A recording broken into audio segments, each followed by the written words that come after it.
중국 대륙에서 발생한 위먹룽 사건의 불길은 갈수록 거세지고 있습니다.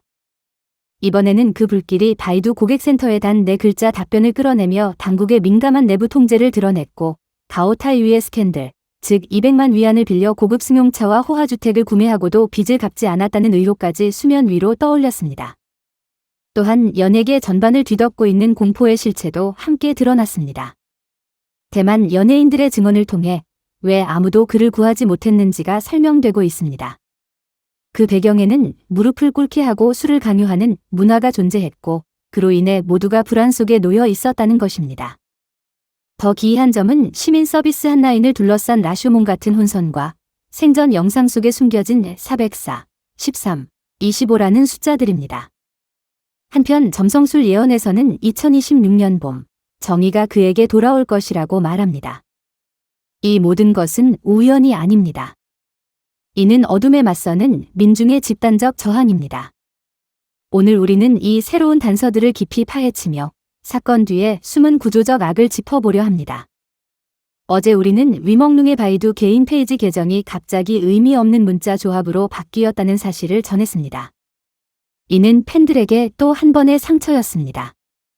이에 수많은 네티즌들이 바이두 측에 항의했고 그 결과 계정 이름은 다시 정상적으로 복구되었습니다. 그러나 바이두의 또 다른 조치는 팬들의 분노를 키웠습니다. 여론의 주목을 끌기 위해 네티즌들은 바이두 플랫폼에서 위먹룽에게 꽃 보내기를 통해 인기도를 집중적으로 올렸고 그 수치는 이미 440만 회를 넘어섰습니다. 바이두가 공개한 자체 규칙에 따르면 100만 회는 프로필 변경, 200만 회는 연예 광장 배너 노출, 400만 회를 넘기면 전용 팝업 노출이 제공됩니다. 이는 모두 명문화된 규정입니다. 위먹룽의 수치는 이 기준을 충분히, 아니 훨씬 초과했습니다. 그럼에도 불구하고 그는 아무런 혜택도 받지 못했고 각종 순위표에서도 그의 이름은 완전히 사라졌습니다. 이에 네티즌들이 고객센터에 항의하자 돌아온 답변은 사건의 성격을 단숨에 정치적 차원으로 끌어올렸습니다. 바이두 고객센터는 이렇게 말했습니다. 국가 통제로 인해 위먹룽은 연예 순위에 참여할 수 없습니다. 국가 통제라는 표현에 네티즌들은 충격을 받았습니다. 어떤 법적 근거인지, 어떤 공식 문서인지 요구했지만 고객센터는 아무런 자료도 제시하지 못한 채 같은 문장만 반복했습니다. 마지막에는 형식적인 감사 인사를 남기고 대화를 종료했습니다. 그가 범죄를 저질렀습니까? 문제 연예인입니까? 라는 질문에는 답변 없이 곧바로 대화가 끊겼습니다. 이는 곧 이 사건의 저항선이 일반인이 상상하기 어려운 상위 권력 구조에 있음을 암시합니다. 그리고 소문으로만 떠돌던 보호막이 실제로 존재할 가능성을 강하게 시사합니다. 공권력의 검열과 맞서는 동시에 네티즌들은 사건 당일 17인이 모였던 자리와 관련된 인물들에 대한 추가 조사를 이어가고 있습니다. 최근 다시 주목받은 인물이 배우 가오타이위입니다. 촬영 현장 관계자의 증언에 따르면 위먹룽은 지나치게 선하고 사람을 쉽게 믿는 성격이었고 그 점이 결국 치명적인 약점이 되었습니다. 폭로에 따르면 가오타이위는 위먹룽에게 200만 위안을 빌렸고 투자 명목으로 위험은 낮고 수익은 높으며 곧 상환하겠다고 약속했습니다. 또한 자신에게는 더우인 플랫폼 고위층 친척이 있다고 과시했습니다. 그러나 그 돈은 투자에 쓰이지 않았습니다. 돈을 받은 이후 가오타이위의 생활 수준은 급격히 상승했고 고급 차량과 호화주택, 사치스러운 생활이 이어졌습니다. 위먹룽이 이상함을 느끼고 따져 묻자 가오타이위는 태도를 바꾸어 책임을 회피했고 결국 차용 사실 자체를 부인했습니다. 대중의 분노는 단순히 빚을 갚지 않았다는 데서 끝나지 않습니다. 이른바 친구가 사건 전후 어떤 역할을 했는지에 대한 의혹이 제기되고 있습니다. 일부 네티즌들은 이를 명백한 사기라고 규정하며 더 깊은 연루 가능성까지 의심하고 있습니다. 또한 가오타이위가 이처럼 대담하게 행동할 수 있었던 배경에는 소문으로 돌던 더우인 고위층 친척이 있다는 점이 작용했을 가능성도 제기되고 있습니다. 여기서 많은 이들이 오랫동안 품어온 질문이 있습니다. 연예계에 그렇게 많은 사람이 있는데 위먹룽이 생전에 극단적인 대우와 통제를 받았다는 사실을 정말 아무도 몰랐던 것인가? 왜 아무도 그를 끌어내지 못했는가 하는 의문입니다. 최근 대만 연예인들의 직접적인 증언은 그 이유를 보여주고 있습니다. 돕고 싶지 않았던 것이 아니라 그 환경 자체가 너무나 공포스러워 누구도 다음 희생자가 되기를 원하지 않았다는 것입니다. 대만 여성 연예인 장화이 슈아는 중국 활동 당시의 경험을 공개했습니다. 대형 제작사의 초청으로 중국에 갔고 한자리에서 겉으로는 친절해 보이던 선배가 공개적으로 그녀를 모욕했습니다. 그는 사람들 앞에서 그녀에게 내가 왜 무대에 오르느냐, 자격이 없다고 소리쳤습니다. 더 충격적인 것은 한 회관에서 다른 연예인들이 지켜보는 가운데 그녀에게 직접 무릎을 꿇으라고 명령했다는 점입니다. 상대의 눈빛이 마치 조직폭력배 같았고 극심한 압박 속에서 그녀는 결국 무릎을 꿇을 수밖에 없었다고 말했습니다. 이후에는 술을 강제로 마시게 했고 술이 쏟아지는 상황 속에서 극심한 모욕이 이어졌습니다.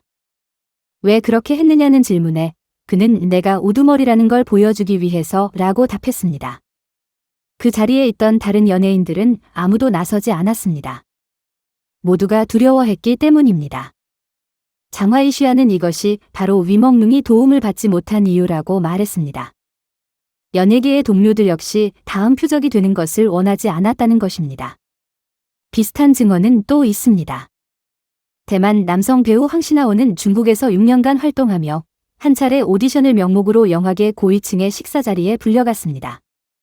자리에 들어서자 내 보물이 왔다는 조롱이 나왔고 그는 고위층 옆자리에 앉아 계속 술을 강요받았습니다. 술에 취한 뒤에는 그대로 호텔방으로 끌려갔습니다. 다행히 술에서 빨리 깨어난 그는 이상함을 느끼고 도망치려 했지만 상대는 뜨거운 물이 든 주전자로 그의 얼굴에 붓겠다고 협박했습니다. 결국 그는 필사적으로 저항하며 일을 크게 만들겠다고 경고했고 상대가 두려워해 그를 놓아주었습니다. 네티즌들은 이렇게 말합니다. 대만에서도 저렇게 대담하다면 누가 그런 배짱을 줬는가? 중국에서 가장 무서운 것은 자본과 권력이 결합된 구조이며 민원을 제기한 사람조차 흔적 없이 사라질 수 있다는 점이다. 다시 시선을 베이징으로 돌려보겠습니다. 당국은 이미 위멍룽의 사망을 음주 후 추락사고로 발표했고 3명의 유언비어 유포자를 체포했다고 밝혔습니다. 그러나 이를 믿는 사람은 거의 없습니다. 한 네티즌이 베이징 시민 서비스 한라인만 2345에 전화한 녹취가 공개되면서 의혹은 더욱 커졌습니다. 그는 체포되었다는 세 사람이 공안기관 웹사이트 어디에도 나오지 않는다며 연출된 것 아니냐고 질문했습니다. 상담원은 심정을 이해한다. 공식 발표가 이미 나왔다는 말만 기계적으로 반복했습니다. 증거를 요구하는 질문에도 같은 답변이 이어졌습니다. 네티즌은 결국 이대로 묻힌다면 누구든 다음 희생자가 될 수 있다며 분노를 표했습니다. 이 대화는 듣는 이들에게 깊은 무력감을 남깁니다. 당국은 사고라는 두 글자로 사건을 마무리하려 하지만 대중의 눈은 그렇지 않습니다. 온라인에서는 추가적인 영상 분석도 확산되고 있습니다. 위멍룽의 생전 영상에서 그의 옷 뒷면에 적힌 숫자가 404라는 점이 주목받았습니다. 중국에서 404는 페이지 삭제, 검열, 존재의 말소를 상징합니다. 이는 말 없는 구조 신호였던 것일까요? 물론 일부는 이를 Z세대식 무언의 풍자일 뿐이라고 보기도 합니다. 그러나 영상 속 위멍룽의 걸음걸이는 분명 어색했고 다리가 아픈 듯 보였으며 2차례 눈물을 닦는 장면도 포착되었습니다. 그 시기는 5에서 6월로 그는 전혀 정상적인 연예인의 상태로 보이지 않았습니다. 일각에서는 그가 이미 장기간 극단적인 대우를 받고 있었을 가능성을 제기합니다. 또한 그가 착용했던 맞춤 니트에는 Y와 M이라는 글자와 함께 각각 25와 13이라는 숫자가 새겨져 있었습니다. Y는 성의 이니셜, M은 이름의 이니셜이며 13은 2013년 데뷔, 25는 2025년 사망을 가리킨다는 해석도 나오고 있습니다. 이 모든 것이 누군가에 의해 설계된 암시였는지에 대한 의문도 제기됩니다. 이처럼 거대한 어둠의 힘 앞에서 평범한 개인은 무력해 보일 수 있습니다. 그러나 절망 속에서도 또 다른 차원의 희망이 언급되고 있습니다. 점성가 리징웨이는 인도 베다 점성술과 나디 예언을 종합해 위멍룽의 운명에 대한 예측을 내놓았습니다. 그녀는 화공의식을 진행하던 중 인도의 나디 예언가 구루지가 이것은 그가 떠나야 할 때가 아니다 라고 말했다고 전했습니다. 그는 위멍룽의 영혼이 극심한 고통 속에 갇혀 있으며 죽음의 기운으로 얽힌 그물에 묶여 있다고 느꼈다고 합니다. 그러나 동시에 하나의 신탁도 전해졌습니다. 2025년은 진실이 드러나고 업보가 발효되는 해이며 2026년 봄, 대략 3월에서 5월 사이에 그의 죽음이 사고가 아니었음을 증명하는 결정적 증거가 등장할 것이라는 예언입니다. 위먹룽 사건은 소문으로 떠도는 홍삼대, 특정 고위 인사의 사생아로 지목된 제작자, 그리고 중국 권력 상층부의 내투쟁 의혹까지 얽혀 있습니다. 바이두의 국가 통제, 경찰의 확인 불가, 연예계의 집단 침묵은 모두 하나의 거대한 시스템을 가리키고 있습니다. 그러나 이것은 위먹룽 개인의 비극만이 아닙니다. 이는 수십 년 혹은 100년 가까이 누적되어 온 거대한 업력의 균열이라는 해석도 나옵니다. 우리가 할 수 있는 것은 무엇일까요? 당장 어둠을 뚫을 수는 없을지라도 우리는 잊지 않을 수는 있습니다. 논의가 계속되고 관심이 이어지는 한 사백사는 완성되지 않습니다. 이점고 맑았던 한 청년을 마음 아파한다면 이 이야기를 전하고 기억해 주십시오. 그리고 2026년 봄, 진실이 드러날 그날을 함께 기다려 주시기 바랍니다. 끝까지 함께 해주셔서 감사합니다. 구독과 공유, 알림 설정을 통해 혼란 속에서도 진실을 지키고 어둠 속에서 희망을 밝히는 데 함께 해주시기 바랍니다.